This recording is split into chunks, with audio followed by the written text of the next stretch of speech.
Jom raya dengan saya. Sudah lama tak berjumpa. Kampung belah mana? Baju raya awak warna apa?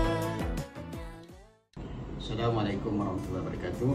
Saya Wan Nazri Wan Muhammad, Pengetua SMK Peradaan Tegarong, mengucapkan selamat menyambut Hari Raya Aidilfitri 1446 Hijrah kepada semua warga Seteguh.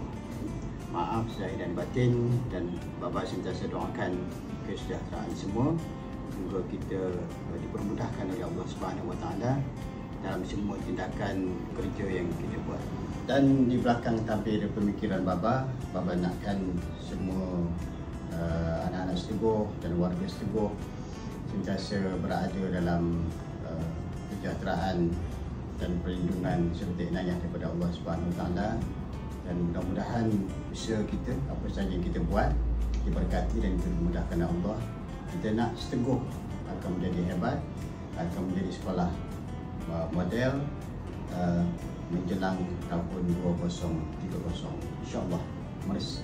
Seteguh hebat. Saya mewakili unit HEM SMK Peradaan Tegarong mengucapkan selamat Hari Raya. Maaf zahir batin, kosong-kosong ya. Bye.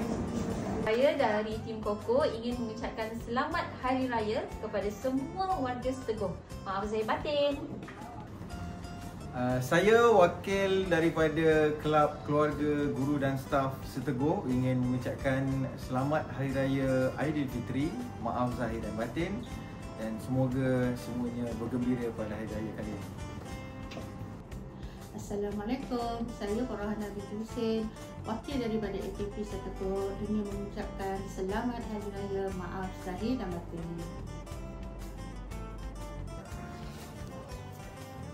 Kami ingin mengucapkan selamat Hari Raya Aidilfitri, maaf zahir dan batin. Bye. Kami mengucapkan selamat Hari Raya Aidilfitri, maaf zahir dan batin. Kami mengucapkan selamat Hari Raya Aidilfitri, maaf zahir dan batin. Kami ingin mengucapkan selamat Hari Raya.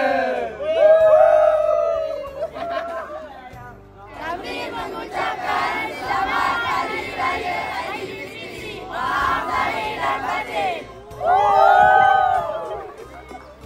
Kami barisan kepimpinan murid mengucapkan selamat Hari Raya kosong-kosong.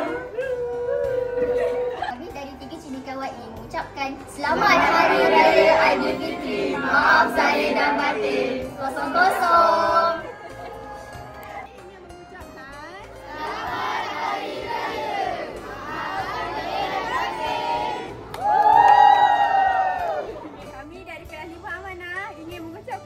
Selamat Hari Raya.